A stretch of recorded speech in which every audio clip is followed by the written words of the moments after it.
Hoje eu quero comentar com vocês uma reportagem que eu li essa semana, que é da BBC News Brasil.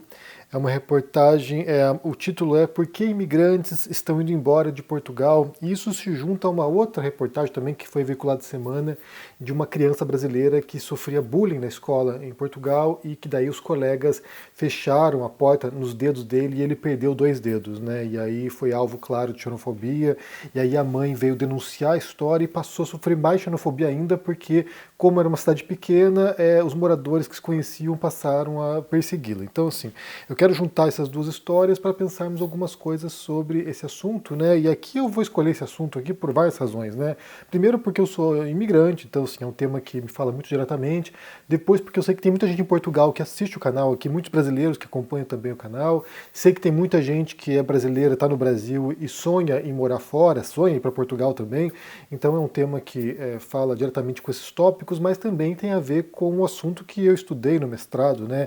Que é a criação de uma retórica para demonizar um grupo e como isso é fundamental para galvanizar um discurso, nesse caso lá em Portugal, de extrema-direita, né, uma extrema-direita nacionalista, xenófoba.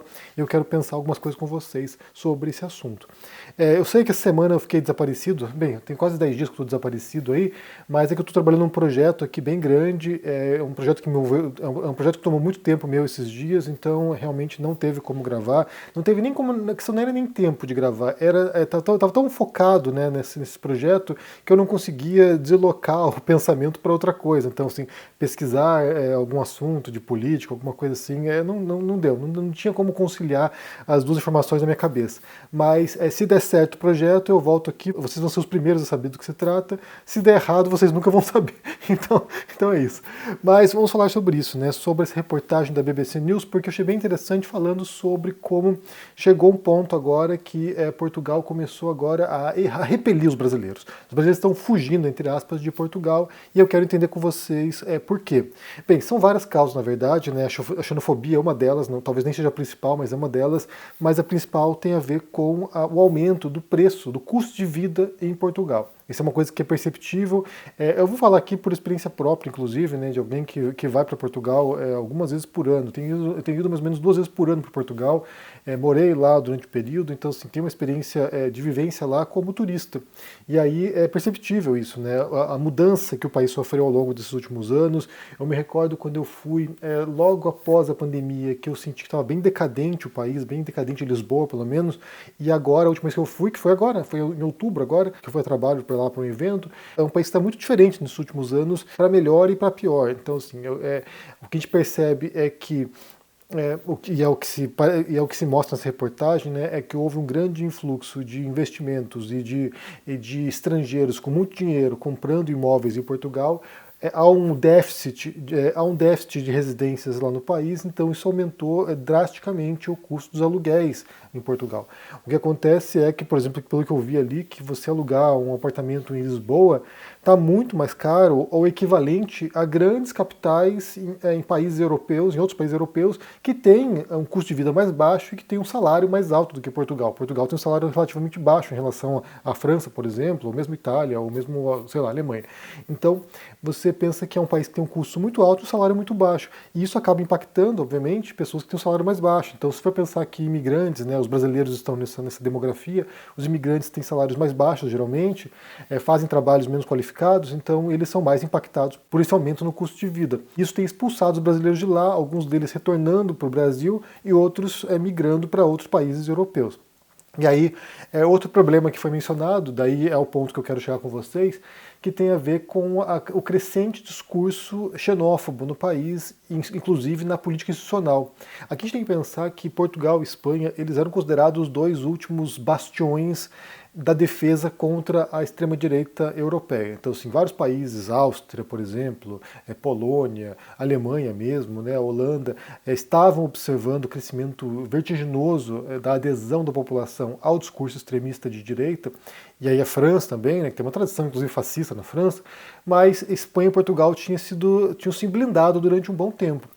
Nos últimos 5 anos, mais ou menos, isso começou a se infiltrar no discurso espanhol e agora também chegou com força em Portugal. Tem lá o partido Chega, que é um partido extremista de direita, e esse partido tem uma agenda anti-imigração e uma agenda xenófoba, e cresceu muito na política portuguesa. E aí está impactando, inclusive, em políticas públicas em relação a imigrantes.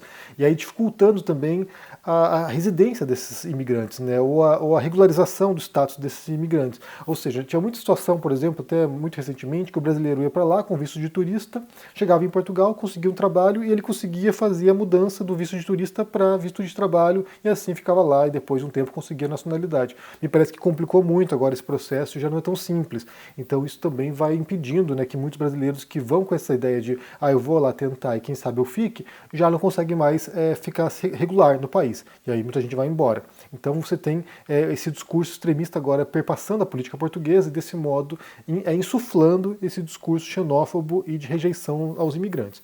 Daí há um outro problema, né, que daí é o problema também que acaba pondo, né, o alvo nas costas dos brasileiros, porque os brasileiros representam o maior grupo de imigrantes em Portugal hoje. São mais de 500 mil de brasileiros em Portugal, um país pequeno, né, com uma população de, sei lá, 16 milhões de habitantes, você tem lá 500 mil de brasileiros, e isso acaba, obviamente, alterando a dinâmica da sociedade portuguesa.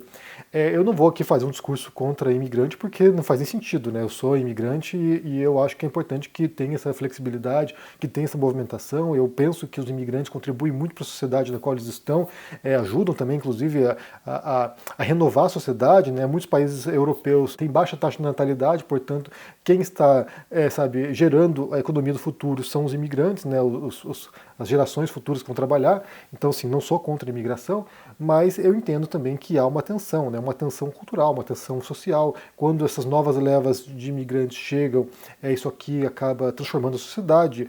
Muita gente reage a isso, muita gente abraça isso, mas é inegável. Há uma transformação social. Portugal, por exemplo, com a chegada dos brasileiros lá, não é mais o país que era, sei lá, 20 anos atrás. Isso mudou a composição do país, mudou inclusive a relação dos portugueses com os brasileiros, seja a cultura brasileira assimilando a cultura, seja rejeitando. Então, essa tensão acaba, sim, dando um prato cheio para quem é xenófobo, para quem é preconceituoso, para quem é racista, levando também em consideração a demografia brasileira.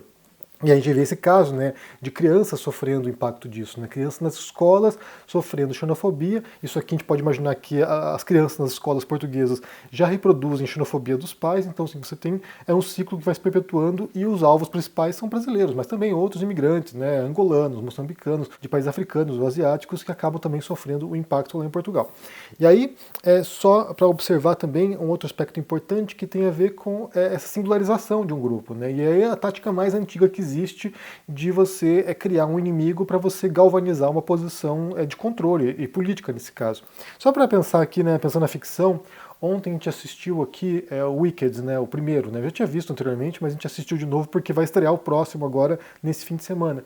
Então a gente assistiu o primeiro Wicked para poder se preparar para o próximo, e tem um momento ali que o mágico de Oz ele fala assim, né, que a tática mais eficaz é você criar um inimigo para você, perseguir esse inimigo e juntar a população. Isso é muito feito por figuras autoritárias ou grupos autoritários, que é de inimigo, adversário, ameaça a nossa cultura, ameaça a nossa civilização, ameaça a nossa sociedade. Então você pega um grupo minoritário, ou um grupo fragilizado, um grupo marginalizado, pega um grupo que muitas vezes é segregado, né, como foi o caso dos judeus, que tinha uma grande segregação em algumas regiões do leste europeu e da Alemanha. Então você pega grupos segregados e são alvos fáceis para você pôr o alvo nas costas e perseguir.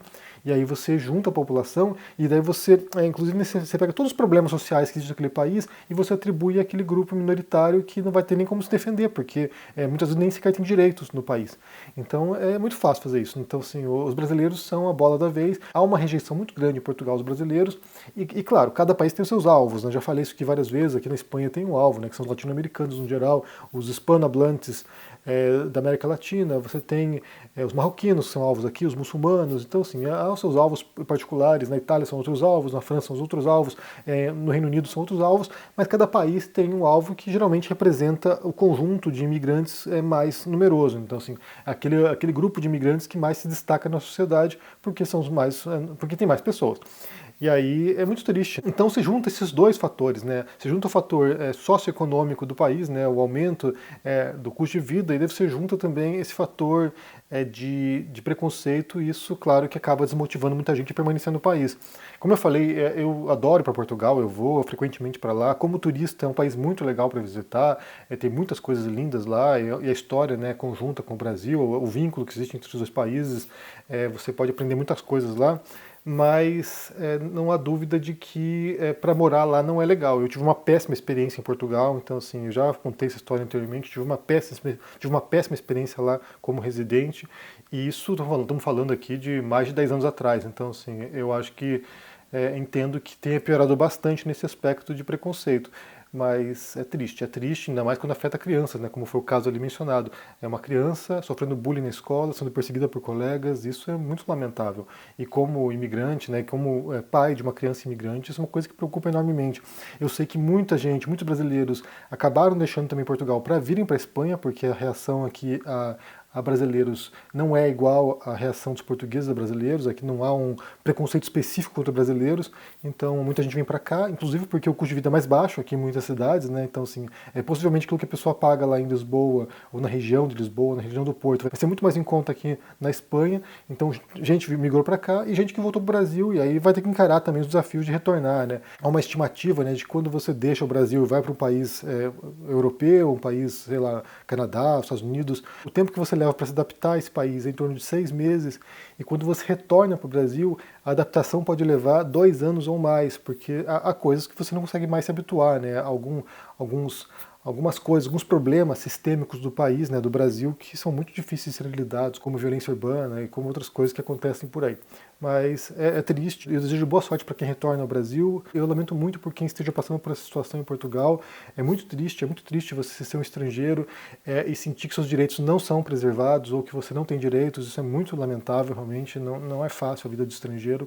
E só para contar aqui um aspecto também particular, pessoal, né, porque anos atrás eles fizeram uma lei para poder dar cidadania para descendentes de judeus sefarditas. Os judeus sefarditas é um conjunto de judeus, né, que são do Mediterrâneo, aqui, incluindo Espanha e Portugal, e no século XVI eles foram expulsos da Espanha e Portugal. Então, assim, foram centenas de milhares, possivelmente, de judeus que tiveram que deixar a Península Ibérica.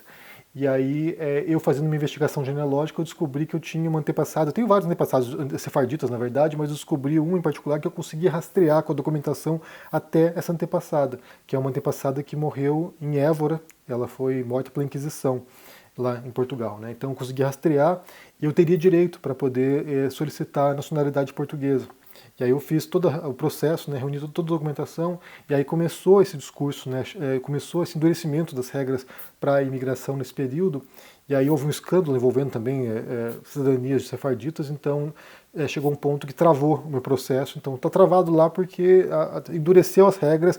Por exemplo, quem deseja solicitar agora a cidadania via a linhagem sefardita, tem que demonstrar que tem vínculos com Portugal. O que isso quer dizer é difícil interpretar, mas, ou seja, tem que morar lá em Portugal, ou seja, não é tão simples agora. Então, nesse caso aqui, meu processo parou por causa desse endurecimento das regras. Ao longo dos anos foi endurecendo, então, assim, eu estava no meio do trâmite e parou, e aí não vou conseguir mais obter isso. Eles criam uma lei para poder, reparar um erro histórico no país, e aí essa lei ela vai sendo barrada por causa de dificuldades criadas por um discurso que é um discurso excludente, né? Um discurso de preconceito, de rejeição ao diferente, de rejeição aos imigrantes.